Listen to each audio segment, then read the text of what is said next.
Ofisa mmoja wa Iran amesema kuwa watu 153 wamefariki dunia baada ya shule ya wasichana katika mji wa Minab kushambuliwa katika mashambulizi ya jana, kulingana na Mizani News Agency inayohusishwa na mamlaka ya Iran.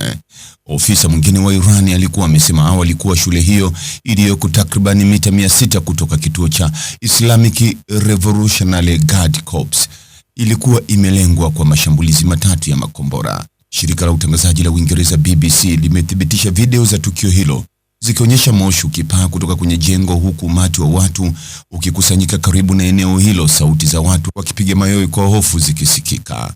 Hata hivyo, idadi ya waliokufa haijaweza kuthibitishwa kwa uhuru, kwani mara nyingi mashirika ya kimataifa ya habari hukataliwa kuingia Iran, jambo linalozuia kwa kiasi kikubwa uwezo wao wa kukusanya taarifa huko.